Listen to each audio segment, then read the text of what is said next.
Welcome to Generation AI, the show where we explore how AI is reshaping our generation. I'm Derek Stahl. On the show today, will your child's next teacher be an AI? We'll hear from the leader of some local schools embracing AI in a big way, and we'll hear her response to the critics. Plus, we'll hear from an e-commerce expert about how AI is changing your online shopping experience. But first, let's get to the headlines. The U.S. government is increasingly using AI in military and law enforcement operations.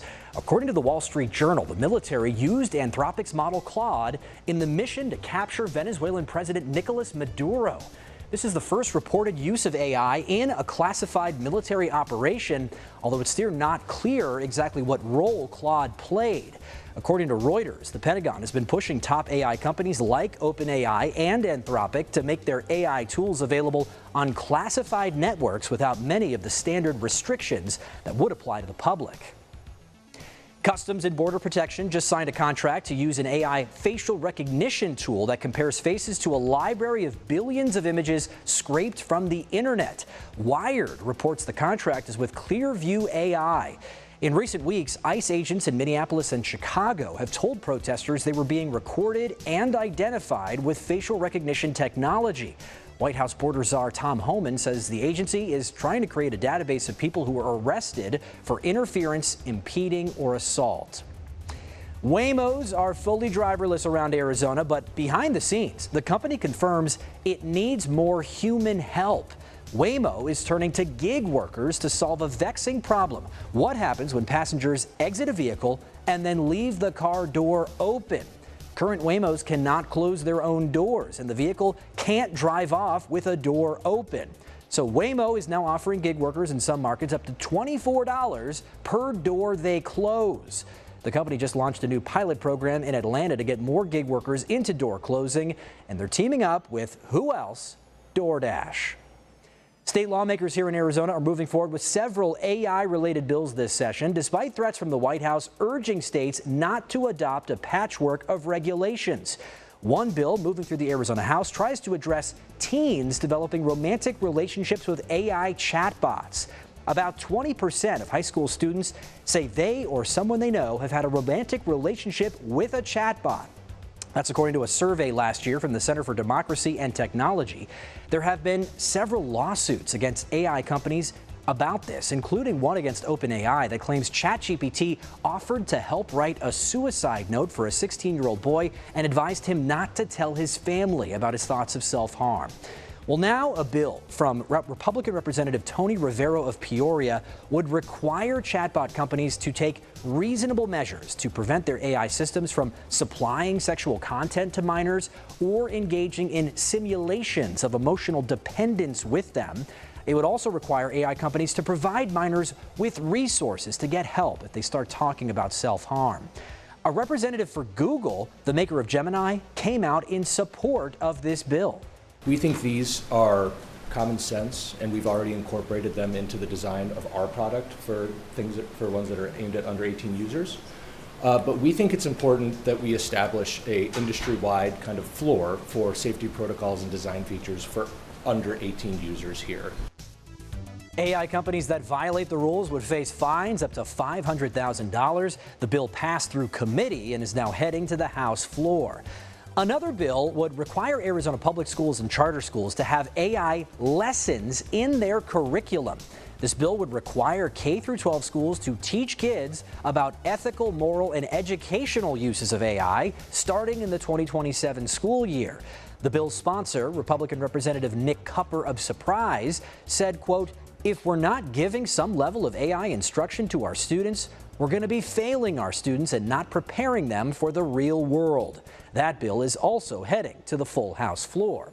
Now, 2 Arizona schools are going way further with AI, and they're handing all the academics to AI teachers.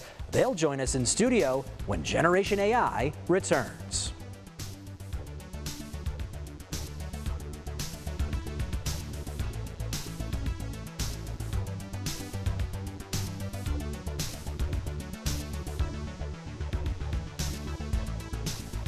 Right now, we're in year 1 of an ambitious experiment in public education.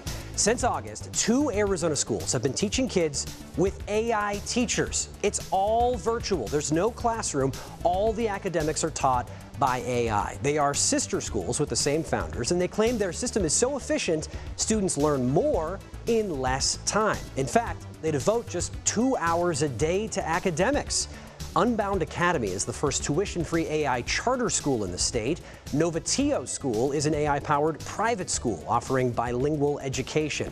Today, they're on the show to explain their approach, their results, and the future of education in this interesting format and platform. Carissa Ham is the head of school at Novatio. Carissa, thanks so much for being here. Yeah, thanks for having me, Derek. I appreciate it. We're glad you're here because I have so many questions about how this works, how humans are involved, but you're 6 months in. Tell us how it's going so far. You know, it's going absolutely amazing. We just did our first growth test last week, which is how we measure if students are really meeting that target that we're setting forth, and we actually exceeded our initial goal of learning 2 times as much as a traditional school. Okay, so I've heard you guys talk about that stat before, that students can progress 2 to 3 times faster than a traditional school. How are you measuring that? What are you looking at specifically? So we do a lot of different testing with the kiddos, but one of our growth tests that we use is the national MAP testing. So it's a measure of academic progress. It is a national test given all across the country, and it measures students on their grade level compared to national peers. So we look at the data across the country at what a traditional public school student achieves during that testing process, and then we look at our students and we set their goals at 2 times what a traditional student earns. Gotcha, okay. And so as we sort of introduce people to this concept, there is a teacher involved. Yes. Tell us how the humans are involved in this, but all the lessons are coming from the AI. Correct. So our kiddos are live with the teacher all day. They are the primary motivators and monitors of what the kiddos are doing. We know historically in education that kids perform better when they have a relationship and they trust their teacher. So this isn't something where the kids in their room working by themselves, you never know if they're getting it done or if they're struggling. So our teachers are building relationships with the students and helping them achieve those goals. Got it. So in terms of the class time, it's class time, it starts at 8 or 8:30. We start at 8. Start at 8, and then there's like a 30-minute sort of group teacher motivation thing, and then at 8:30 is when kids go off and do their lessons with the AI from 8:30 to 11. Is that right? Yes. Okay, so the teacher is there on call, almost like a TurboTax advisor if I need help? No, we are live on Zoom. Okay. So we're camera on school, so we want the kids to see each other. We want them to see the teacher because it is socialization too. They still need to feel like they're a part of something, not that they're just learning independently at home. So the teacher can see all of their screens and exactly what they're working on. If they've been on a question for a long time, if it looks like they're stuck, they can read their facial cues to kind of see like, are they getting it? Are they not getting it? Do I need to jump in and pull them out and see if they need help? All of those things, those are guided by the teacher. Got it. But each student could be working on different things because these lessons are so individually personalized? Yeah, absolutely. So we customize a learning plan for every single child in our program. So they go through a process of testing where we're looking at grade level skills. So we're a mastery-based school, so we believe kids should master each grade level in each subject before they move on. And so we give them a process of grade level testing. We look at their skills. What do they know? What they don't know? If they are struggling with the skill, we give them extra lessons on it. If they haven't mastered, we move on. And that's how we can continue to push kids forward. And what do these lesson plans look like? We briefly just showed some of the images on screen there, but some of these images look like they're almost like games or something. Yeah, it really depends on the program. We use a lot of different programs that the AI pulls from to build this curriculum for the students. And so often it starts with a video. It could be an interactive video. It could be something we found on YouTube. It could be anything that we think is going to be best for the kids. And then they have a practice assignment. So they work on practice and they work on it. They have a goal score that they have to reach to complete the assignment. Once it's completed, it gets marked off and then the next assignment opens up. And you break down the 2 hours of learning into, is it 25-minute chunks of each academics? Yes. So reading, math, 25 minutes. Do all of the students work on the same subject area at the same time? Yes. So that's one of the things we changed early on. You know, like you said, we've been open for 6 months, and we've tried to grow ourselves too. So we take feedback from students and parents very seriously. In the very beginning, during the 2-hour time, we just said, okay, it's academics, everyone go learn.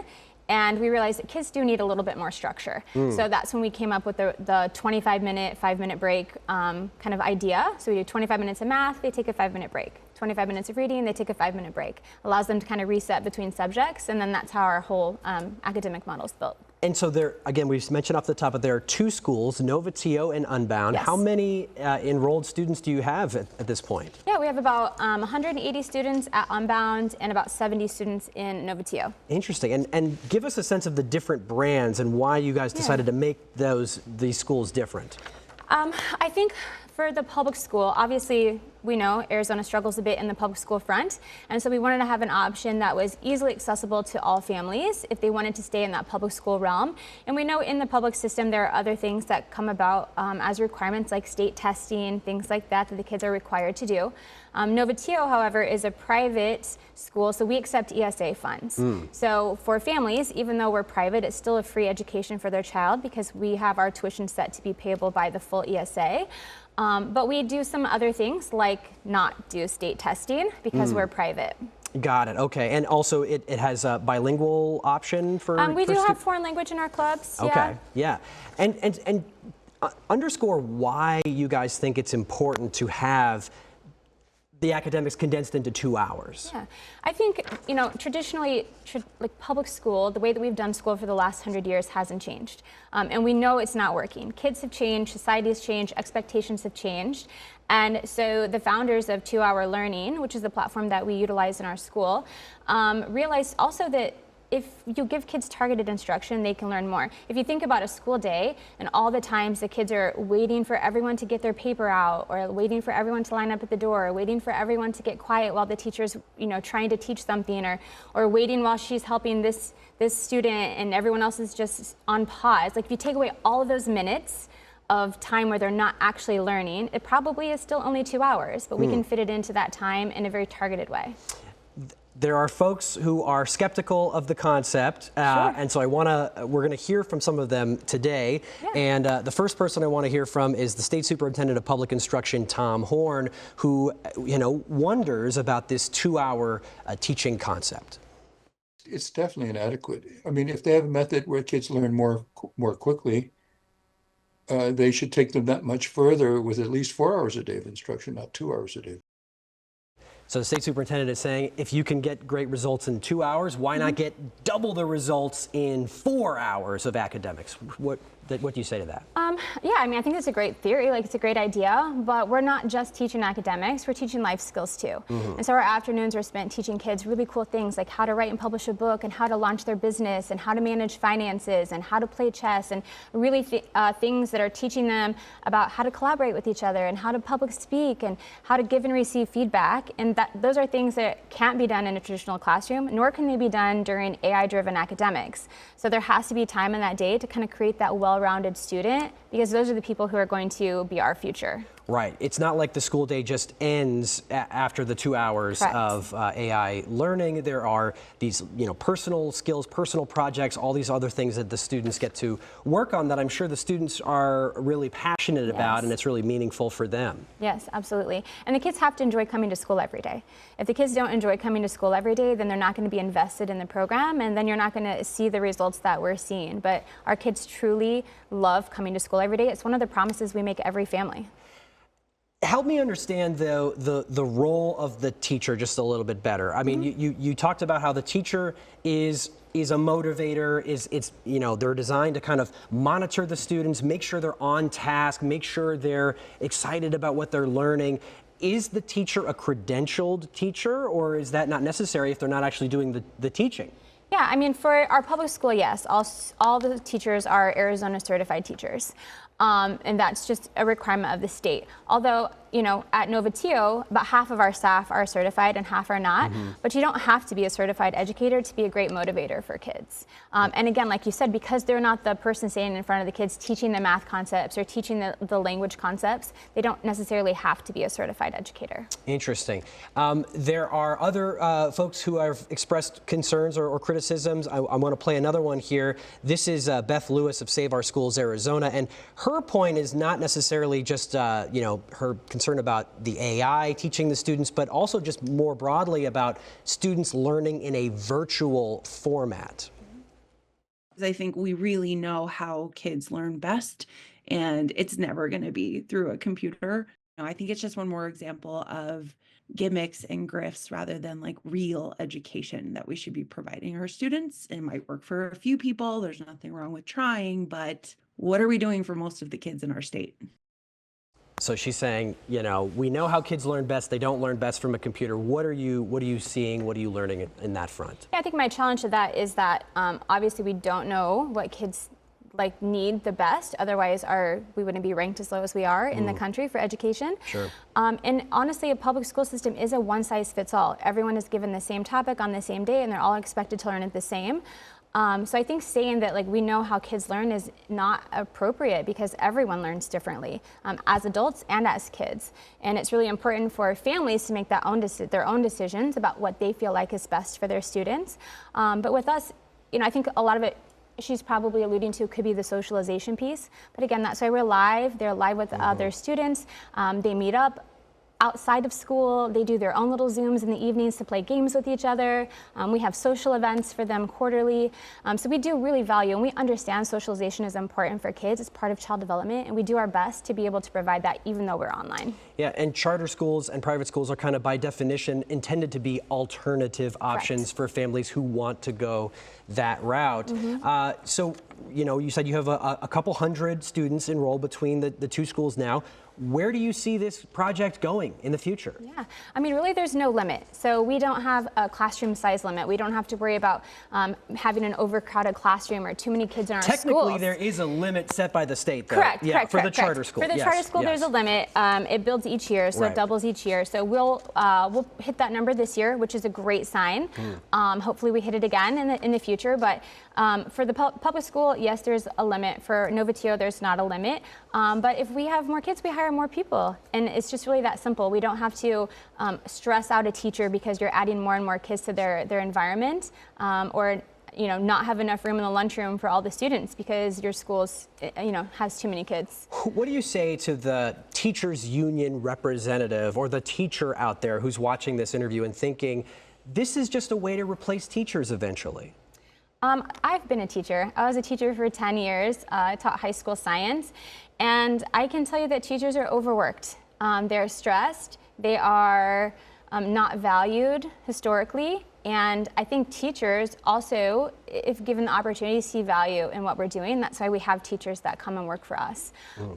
They don't have to lesson plan, they don't have to grade papers, and they get to do what every teacher goes into education to do, and that's to help kids and make connections with kids. And really focus on that motivating, not on the grading, I imagine, which is the bane of a lot of teachers' existence.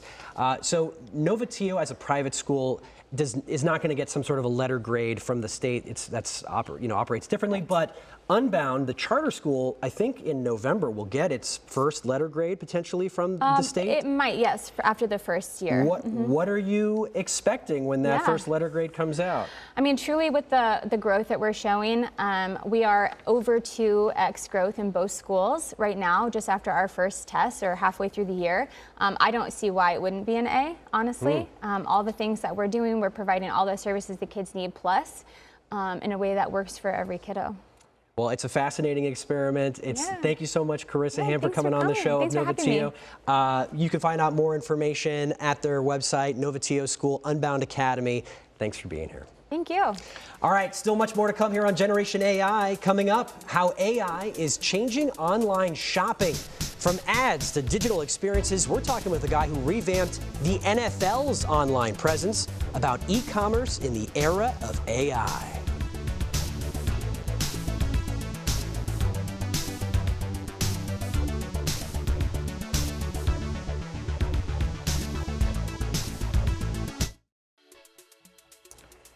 The NFL season culminates every year with the Super Bowl, but online, the league is finding new ways to engage fans with artificial intelligence. Today, we're talking with Dan Gardner, the founder and executive chairman of Code and Theory, a creative agency that built the NFL app and the NFL website. They've also worked with a number of companies like Microsoft, Google, Time, Vogue. Dan, thanks so much for being on Generation AI. Thanks for having me. So Dan, tell us, how is AI reshaping the fan experience for brands like the NFL? Well, I think as most consumers have experienced, the way we're starting to use the internet is fundamentally changing. We're using conversational UIs in different ways. We're chatting to websites. And it's really just a new way to have a personal experience that is completely different than what we saw the internet in the last 25 years. And a lot of work we did with the NFL is to deliver a personalized experience, to think more holistically what it means to engage with the NFL and what the difference is when it's game time versus lead up to the game or post the experience after the game. So it's just a new internet with different type of experiences. Yeah, I know you've also done some work with the NHL. I mean, I'm sure sports leagues in general are really trying to embrace this and personalize things. I mean, how personalized can they get? How much can they change the experience up for one user to another? Well, a good example is we did work for the Flyers, their app. And if you think about a total experience, buying tickets in stadium, promotions, different type of engagements, you can get incredibly personal because you know who they are. You know what they're doing. You know how they purchase. You know what interests they have. So if you think about a sports league or a sports team or a stadium experience, it is everything physical to digital and everything in between, from content experiences to purchasing experiences. It's something that you're going to see in the next couple of years, a real transformation in the way that you actually engage with teams or brands, or just in general, anything online. Let's talk about how AI is changing the online shopping experience. Morgan Stanley recently said that about 1 in 4 Americans used AI to make a purchase in the last month. What are your thoughts on how consumers are using AI as a shopping tool and where we're heading? Well, I think we're at the age where is actually AI is in everything, whether you realize it or not. But there are experiences where you do realize it. Like I'll give the example of a conversational UI like ChatGPT. They have now added functionality that not only do you search and discover, but you can actually transact within the platforms.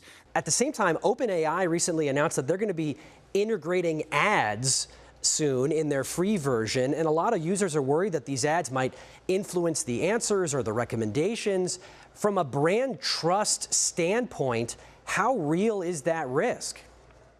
I mean, look, there's always risk there. I think advertising showing up in some of these new platforms was inevitable. I think if you look at the history of time, where there is attention, there is advertising, and now there's attention there, and there will be advertising. Now, OpenAI specifically have said they're going to clearly delineate what is an ad versus what is a response, and they're saying that the ads will not influence what the response is. So similar to when you go on Google right now, they make it very clear on what is a sponsored post versus what is just natural search. But we have users out there who think literally their phone is listening to them, is recording their conversations. People believe that at a very high rate. So how do they know for certain that the AI is not being sort of tweaked to maybe give one recommendation over another?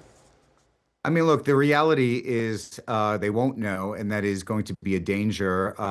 But also, the good thing is there's more than one platform. There's more than ChatGPT that exists that is delivering these modern experiences. Google Gemini, for example, is another platform. Claude exists. And there are actually numerous other foundation models that are trying to play in this game. So there will be consumer choice, and hopefully that consumer choice will push these companies to do the right thing and not to actually to break that trust. I'm sure we're going to see some stories that are going to happen, and I think for the brands that that do the right thing will be rewarded. And if you totally manipulate the system, I think we will see challenges. I think if you're a brand that isn't the foundational model, I think it is incredibly important to still deliver experiences on your own platform so you can control your brand in a way similar to having control in a physical retail. That is one level of control. You're going to have to find ways to deliver value to make sure you can own that conversation so you're not just distributing it to a third party to recontextualize all the time. I think some of the onus is on the brand to actually deliver those experiences of value to make sure that doesn't happen to them. I mean, would you say nowadays that, you know, with so many people using these chatbots to sort of search the internet and aggregate information, that it's more important for these individual boutique brands to really boost that experience and make people, you know, want to seek out their website directly, more important than ever before? Yeah, I mean, it's incredibly important. We just did a recent survey with the Wall Street Journal that surveyed executives and found that 94% of them all agreed having a great customer experience is vitally important to their future of the business. The scary thing, 93%, so statistically the same amount of people said they are behind on that, and 75% of respondents say they are behind totally on AI. So it is more important, brand is more important, but I think it takes thinking about how AI can make you more creative, not just what AI can do from a technical perspective. And I think that's why we're seeing certain brands fall behind right now. You've worked with brands like Time and Vogue. These are sort of traditional, Tiffany brands of the magazine era. How are you thinking about this new modern age of advertising and how those sort of old school brands can still survive when the open AIs and the Anthropics and things like that are going to be competing with them for advertising dollars?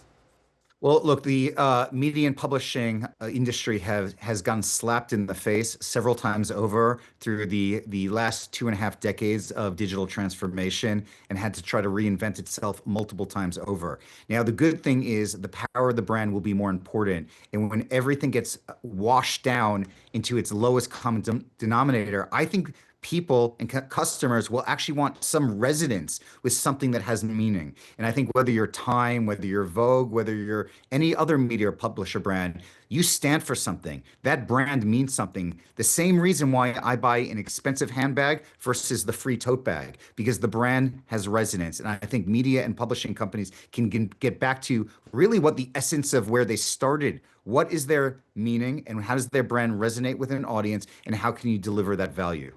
Well, it's an interesting time. A lot is changing in the digital media landscape. Dan Gardner is the co-founder and executive chairman of Code and Theory. Dan, thanks so much for being with us.